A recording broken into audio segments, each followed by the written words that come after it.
22nd, 2022. This is the evening. I have not used this channel on the Super 60 amp, which is the one that provides you with bass, mid-range, treble, distortion, gain, and volume. Whereas the clean channel on this amplifier, which I have been using for the last couple of years, gives you a preset sound, which is really pretty good if you ask me. I like the clean tone. I had not worked with the clean tone extensively until these last 2 years.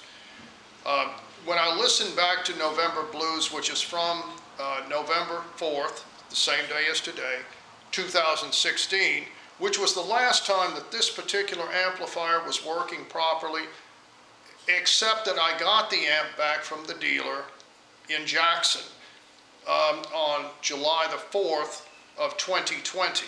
For the last 2 years, I've gone ahead and focused when using this amp on the clean channel exclusively. But tonight is the first night that I'm going to begin to work with finding various tones and hopefully melodic possibilities. And my hands are not as flexible as they were in 2016, at least not yet. But having an amp with this much power and this much speaker capability and tone, it'll be interesting to see what I can locate. This is the same Stratocaster. And one other thing, I'm using a matrix tuner that I ordered in the mail. It's a very good one.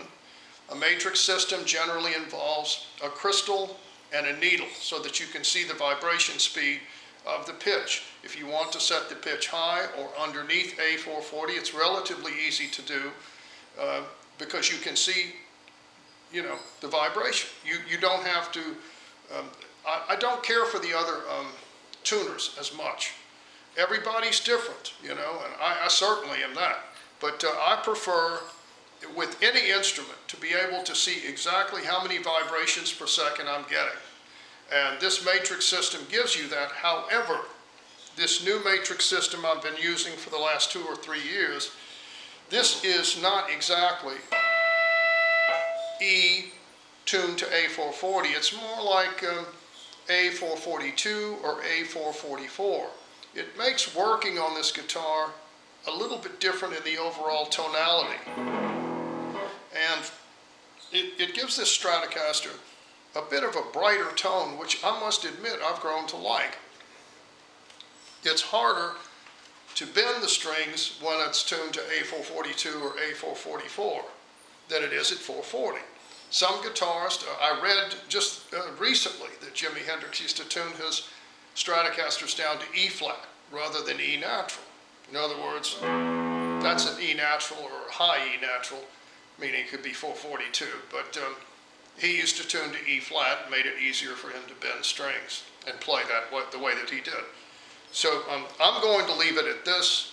I like 2 things about it. One, I like the sound that this Strat gets, and I also like the fact that it works my hands.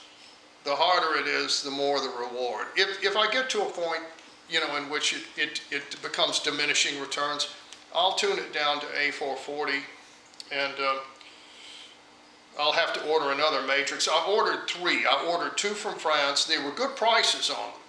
And then I got this one from the United States. And it's a good system. It gives you a variety of things. But it isn't at A440. And it just seems to me that these companies should be held accountable to that. If they can't send you a tuner that's at A440 specifically, then, I mean, I just, you know. But as it turned out, I got lucky in this case. I still like the sound that I'm getting off of this guitar, tuned as it is. And I've been using this new matrix system. My old one broke. And this amp broke. If you see the February the 8th, 2017 performance that I did on my Les Paul, on my Elmaya Les Paul, that was the last time that this amp gave me distortion until tonight. I have not turned on this channel until today. I know I'm eccentric. I know it's different. I could have done it the first day I got the amp back. I got it back from this same dealership, and it didn't work properly. So I had to drive back over to Gulfport and give it to them a second time. They transported it up to Jackson, and the guy that was working for them at the time, Jeff McCain, is no longer with them. He left the company, and the company's closed as Mississippi Music and given themselves a new name. I don't know if it's the same ownership or not, but Mississippi Music was a Fender dealer. They were affiliated with Fender Instruments, and that gives you protection. And I don't know if this new company over there is, and if you want to know why I don't use New Orleans dealerships, I'm a little wary of New Orleans in terms of handing them my equipment. I can't help it. But at any rate, we're going to try now, and I'm sorry for the long-winded speech, it's boring, and no one cares, but I care, so I guess someone cares. I don't think this is where it was set the last time. I can't remember some of the settings on the knobs that I used to use, but I'll work with it till I find some interesting sounds. You can bet on that, and hopefully over time, I'll get a sense of fluidity back. The November 4th, 2016 November Blues recording, and the All Hallows Eve, which is the eve before Halloween in its original designation in Ireland. Those two recordings on this guitar and this amplifier, and that was shortly before this amp went out. The irony is that it gave me one of the most beautiful tones I've been able to find on this amp ever, and this guitar. And yet, within a couple of weeks, the amp began to burn out. So I had to have a new component. The board on this amp is upside down at the top board of this amplifier, and I had to have a new component system built and put in. So we will see, we'll see how it goes, and I'm going to go ahead and start a new 8-minute tape and just improvise, but I did want to leave this explanation just in case anyone's interested. Good evening.